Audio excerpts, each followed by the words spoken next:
G'day, welcome to ReDriven and welcome to volume 2 of our question and answers. Now, we would love to answer every single question that came in, but we're flattered, we were inundated, so it's kind of going to be a best of questions, but we're going to get into it straight away. How you feeling, Jim? Yeah, good. Can't wait. Awesome. A bit nervous. Yeah, me too. Jim Z64. Any other projects that you guys contribute to? Yes, I have a partner. That's a project that I contribute to. I try to do my best. But for me, no, not really. All of my time is taken up with ReDriven. Yeah, any spare time I wish I had, it just gets filled instantly with family commitments and motorsport stuff. So yeah. So jealous. Oh yeah, and I'm a full-time mechanic too. Demetrios, 1971. Can you give recommendations for a first car, used is okay, budget up to $25,000, automatic, anything European? Jim? 25 grand will get you a whole bunch of different cars. I would probably avoid anything European. They're not all bad, but they're probably slightly more expensive to keep and maintain. For 25 grand, you can get anything Japanese, Corolla. I was going to say, if you want kind of European vibes, buy a Lexus. Like get a Lexus IS or an RX. First car, you want it to be reliable. You want it to be solid. Absolutely. Yeah, totally. Also, 25 grand, just get a Lexus IS for 17 grand and spend a couple of $1,000s on a nice set of wheels and lower it this much and it'll look hot. That'll do it. Mr. Tara 2, would you guys make a video / series about what each of you would buy at a particular or various price points? Well, we sort of do with top fives, although that's not our opinion. That's, we do a lot of research and ask a lot of experts what they think in those particular points. I also think that my choices would probably be really boring for most people. Yeah, honestly, I love shit cars. So the stuff I would personally buy, I wouldn't recommend anyone else buy. I think I have a whole bunch of different cars in various price points. Yeah. You probably don't want to listen to our opinions. Yeah. You want to listen to the industry experts that we represent. Oh shit. Yeah. Joel Cooper is sleepy. Poor Joel. I know this might seem a bit strange, but could you review an early 60s Volkswagen Beetle? 100%, man. Would absolutely love to do that. We do the cars we try to make them kind of the middle of the road, like nothing too mint and amazing and nothing too crap. So finding like a 60s Beetle in that kind of mid-range condition could be a challenge. But and anyone who's looking at a 60s a 60s Volkswagen, they're probably not interested in should you buy one. They're going to buy one regardless what we say anyway. We'll give some tips. Yeah. But yeah, we're going to do that for sure. Not_yet_trending. With the price of used cars going up, some well beyond new pricing, is it worth just buying a new car in the first place? Gone are the days of driving off the showroom floor and losing a shit ton of cash, it seems. Jim? Yeah, why not? I mean, if you can get it and afford it, new is always better because obviously there's more warranties. So yeah, definitely get a new one. Yep, I totally agree. It could be a matter of actually getting a new car. I know there's a massive delay on certain new cars. In saying that, there are some used cars that I don't know if used car prices are maybe ever going to go back to normal. So probably not. Yeah. Mark Dog Chef, interesting. Thoughts on this looming push to scrap petrol engine-driven cars in favour of EVs? Where do you think this leaves the average punter at this point? I'm first of all going to say I've got a lot of my mates that are, obviously car guys, and they're all very anti-EVs. We're not anti-EVs at all. I was fortunate enough to have a Kia EV6 for about a week in Victoria when we were making the content for Kia on that. That car is amazing. That's one of the best cars I've ever driven. It's fantastic. So first of all, let's not be anti-EVs because they're getting better all the time. They're amazing. Yeah, and in terms of the push to scrap petrol cars, what's that saying about consuming yourself out of climate change? I mean, realistically, if you have a good car now, don't get rid of it just to get an EV. That's not saving the planet at all. That's just being a woke greenie. Keep your car as long as you can, and when you're ready, then buy an EV. It's also an infrastructure thing here in Australia as well. So obviously the global market is pushing for EVs, but it's easy when you're in Europe or the US. In Australia, it's heaps more difficult because we just don't have the infrastructure yet. So it's a funny time. But then you look at Porsche, like Porsche are working on synthetic fuels. So where's that going to lead? I think at the moment, it's a bit of a how long's a piece of string. We don't really know the answers to what the future holds, which is exciting. Toy for men, I used to be called that in school. When will you guys review Alfa Romeos? Okay, as soon as we can get our hands on it. We actually have, you don't know this, but we actually have a really special Alfa coming up soon. 90% confirmed. We'd love to do more Alfa Romeos. I have a real soft spot in my heart for Alfa Romeos. they are coming. We just have to find the right ones. Yeah. Yeah. Vaskrishnan? God, I hope I'm pronouncing that correctly, mate. What's the best all-round tyre for a front-wheel drive hot hatch? They're all pretty bloody good. Yeah, and what's your budget? Yeah, 100%. Really? Yeah, like I think if you're doing track days, then you're going to want like obviously a premium tyre, But then it's going to wear out in no time on the street. So any compromise is probably going to be frustrating at one end of the spectrum or not. So it really just comes down to price point, I think. Yeah, and also what you want out of a tyre. So yeah, there's no one answer for that. What's the best thing about the Focus RS? That's like asking what's the best thing about Margot Robbie. Everything's pretty bloody amazing about the Focus RS. Yeah. Let's go negatives. The seating position for me is way too high, and the ride comfort as a daily. Some people say they sound terrible. Yes, I like the way they Subjective, sound. yeah. Yeah, I think what's the best thing about it? I don't know. It's a special car. Yeah. I love it. I love that car. Penga Bud _. Have you guys violated traffic laws? If yes, how bad was it? I'll go first. Yes, it was really, really bad. It was about 20 years ago. I was a young idiot hoon driving way too fast. And it taught me a lesson, taught me that I shouldn't be a dick. Well, my experience was a little more recent than that. I was road testing my GI Yaris and I went a little bit over the speed limit for about 2 seconds, but I still went over the limit and it was pretty bad. Very embarrassing, and certainly a lesson I didn't really need to learn, but nonetheless, definitely an eye-opener. Yep. We do not encourage or condone any breaking of traffic laws. Take it to the track. You want to drive fast, go to a racetrack. Tristram Fennick, the wonderful guy that lent us the Pulsar Triple S that we reviewed recently.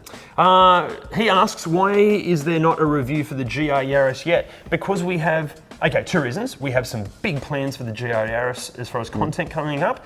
Also, we have a bit of a loose rule that the cars we review have to be more than 3 years old, hence ReDriven being mainly used cars. We might make an exception here and there. Yeah. And maybe the car has had 3 years worth of flogging, and maybe that makes it valid. Yeah, there's reasons that there's a GI Yaris sitting up the back there, and we are going to get to it. Be patient, mate. Eric Leo 77, could you do a video on buying a used fun performance car and modifying it so it can be used for long distance touring and surviving bad gravel roads? Ooh. I think Eric is one of my clan that may feel that fitting all-terrains and lift kit to any car is a good thing. I've thought about this question. You love that idea. I love I'm mad for it. I would personally go, used fun performance car and modifying it, I would go a Nissan 350Z, or Z if you're watching this from the States, with a lift kit and all-terrains. That would be cool. I think for a long-distance tourer, they're comfortable. They're relatively practical enough to have some luggage for a decent trip, and with some underbody protection. Surviving the gravel roads, some decent shock absorbers under it. What would you go? Oh my God, like any car, I think, if it's a bit sporty, would look good. Jacked up with, some off-road tyres on it. What about a GI Yaris? Yeah, GI Yaris in full rally, that would be like sick. Safari. So good. Yeah, Safari rally mode GI Yaris. Lockie Martin 0106. What do you guys think of Ford Falcons, and would you review one? I've had a few Ford Falcons. What do I think of them? It depends on which Ford Falcon we're talking about. Any Ford Falcon with a Barra, it's got a solid engine, so that's a good thing. Yep. Watch out for rust. Yep. Would we review one? Yeah, we've actually got plans.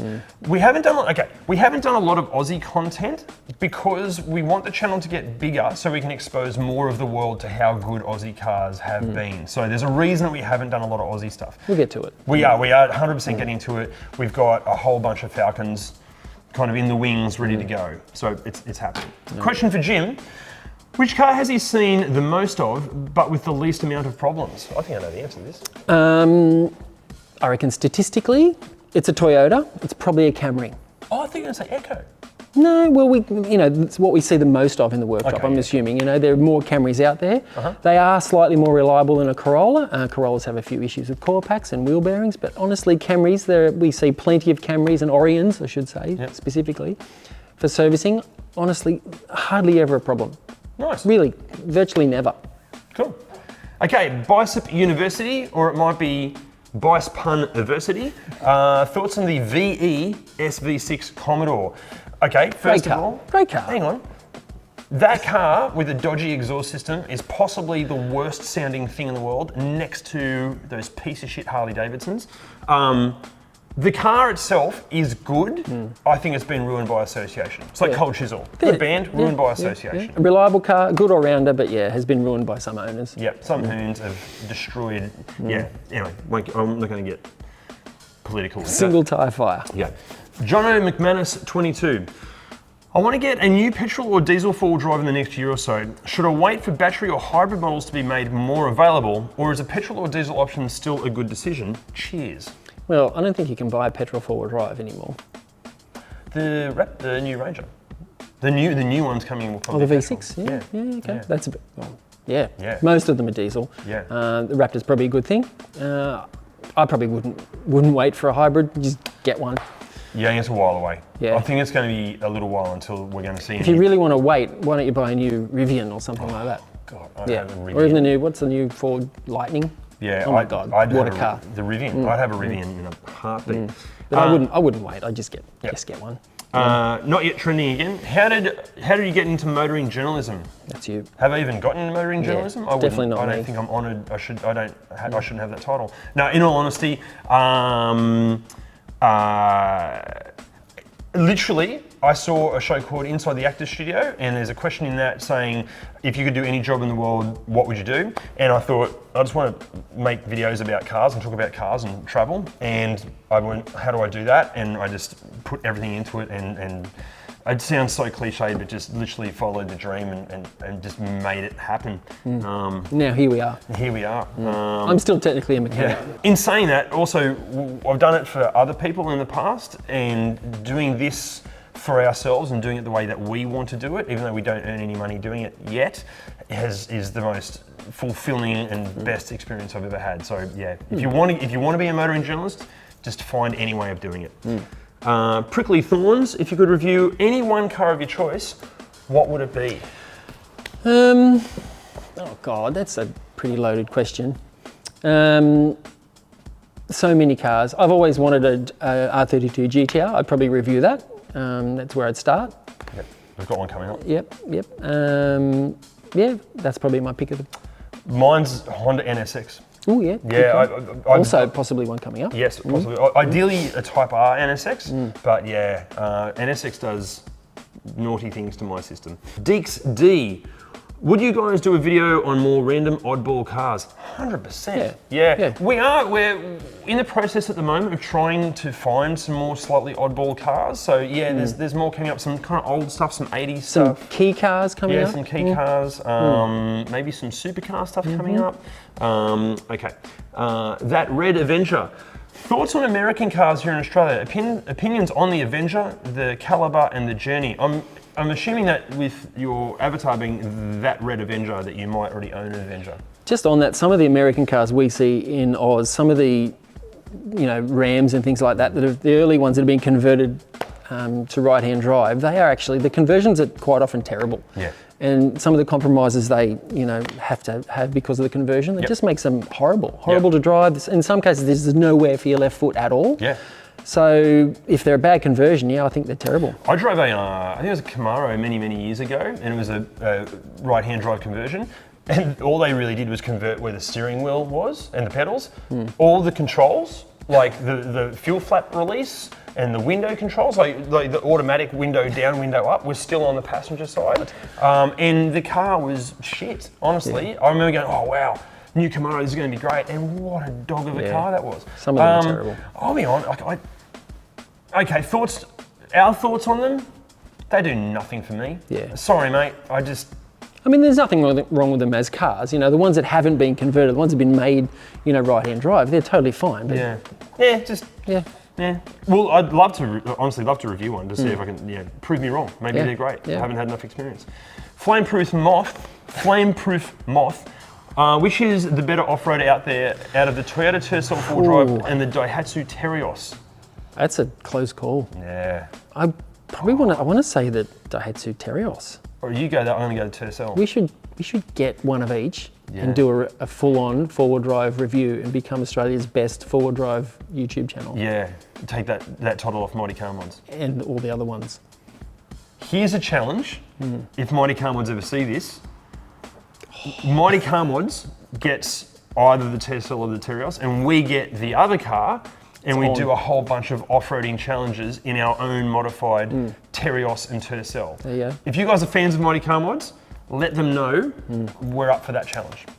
Imagine that. It'd be cool. It'd be so good. We would win. Lock Rennie, on a scale of Hamilton to 10, how bad is E10 for your cars? It's all right. It's fine. It's cheap. I wouldn't put in a special car that I like. I'd put in someone else's car. It's fine. Jason King, this is a hell of a question. What drives the ReDriven team? What fuels the late nights and all of the research, the filming, the editing?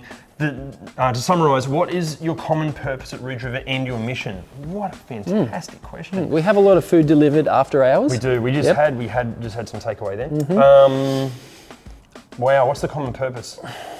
Honestly, it sounds so cliched and cheesy, but it's to try to make a difference and help people. We've both just seen far too many people get ripped off and by disasters of cars, and I feel that with both of our kind of experience, we can hopefully help people. I've been on the front line. I've literally had people in tears in my office saying, what went wrong? Terrible. Yeah, honestly, I know it sounds so cliched, but it's honestly to help people. We kind of figured that if we start doing this and make the best content we can and keep it consistent, that hopefully, we'll maybe one day get paid to do this, because at the moment we don't earn any money doing this. Hopefully we've got some sponsors coming on board soon, some partnerships. Fingers crossed that all works out. And it's great fun. It's so much fun. It is really great fun. Love doing it. Love doing it. Actually, another thing, something I'm very proud of, we've made a real point to be different to all the other car content channels, especially within Australia. Like, huge respect to all the other channels out there. And a lot of those guys are mates of mine, and I respect them immensely. We just felt that we wanted to do something as different as we possibly could. Take the piss out of each other, take the piss out of the cars. And because they're second-hand cars, we can have unbought, honest opinions. Yeah, and that's really refreshing.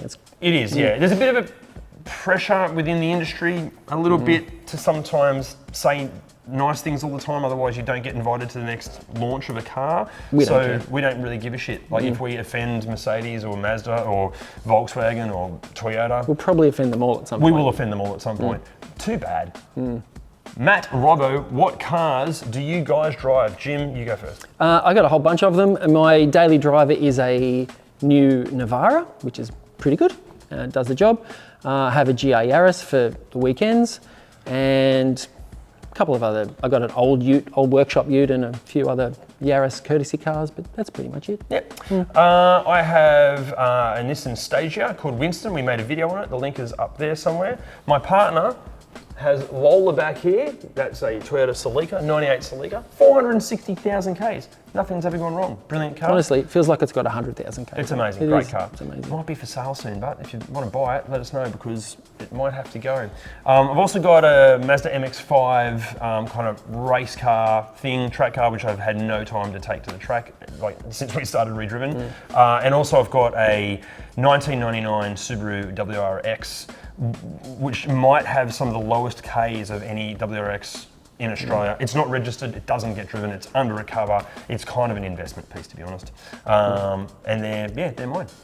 Shingogs, what do you think of Toyota Australia removing the Prius from its lineup? Yeah, that surprised me. But the reality is it's an oddball. I mean, you can get soon you can nearly get every other Toyota they make in a hybrid form. Yep. So it's really just marketing. Exactly. A Prius and a Corolla, Prius has got a bit of an old fuddy-duddy reputation. Yeah. It's probably one of the reasons. I don't know. I'm not their marketing guy. Yeah. But a hybrid Corolla is way cooler than a Prius. This is true. But almost the same thing. Yeah. I was a little surprised. I thought it's such a strong brand name that I thought they would have kept it on almost as a bit of almost like a heritage fleet thing. But then again, they didn't keep the FJ going, so maybe I shouldn't be surprised. Yeah. Media Reminisce 19, is that right? Yeah. Media Reminisce 19.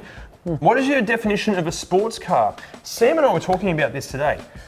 I think it's a car that was built primarily to provide an exhilarating driving experience that aesthetically looks sporty or performance orientated. The number one goal for that car is to provide great driving feedback.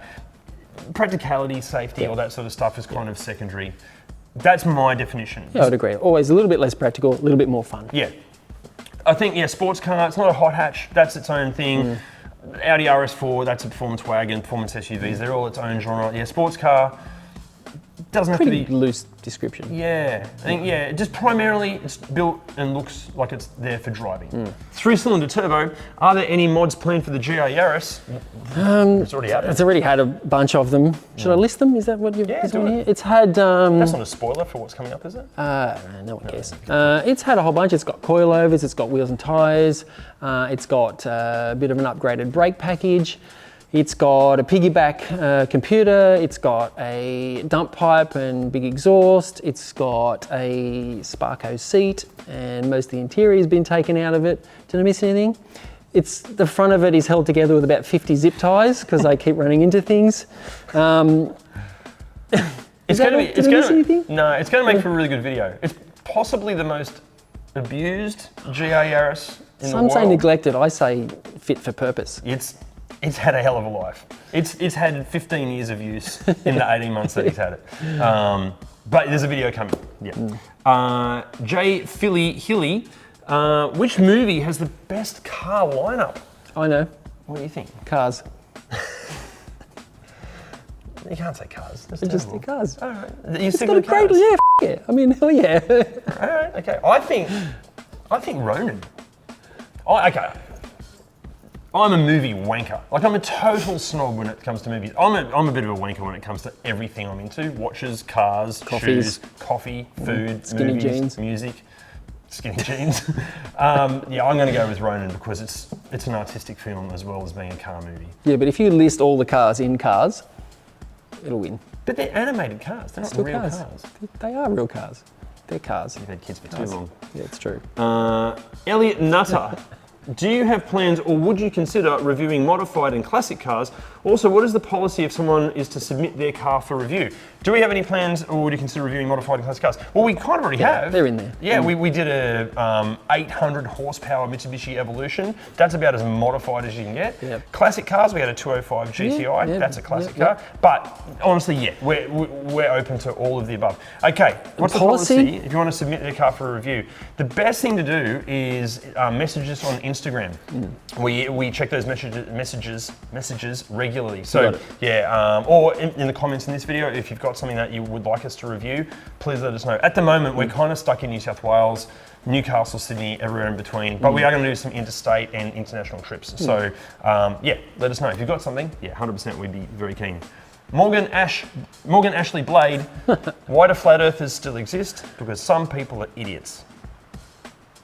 Yeah? Yeah. Can have that. Yeah. Who is that? Wonder who that is. Morgan Ashley Blade again. Yeah. I have to answer these two questions for obvious reasons. Yep. If you had to choose between eating the same meal for the rest of your life or never listening to music again, which would you choose? I could probably live without music because, I could. Okay. There's other forms of entertainment, but I can't imagine. Only because I can't imagine eating the same food. Okay. That would get terrible. Okay. I'm going to go with eating the same meal on the basis that I get to choose the meal that I eat. Which is? I think it's my mum's Christmas pudding, which is not going to be nutritious at all. I couldn't handle not listening to music again. I can't handle the fact that it started to rain and it sounds like white noise all of a sudden. We should wrap this up because it's going to start raining. Guys, thank you so much. There's a part 2 of this video coming. These are all the Instagram questions. We're going to do the YouTube questions next week. See you soon.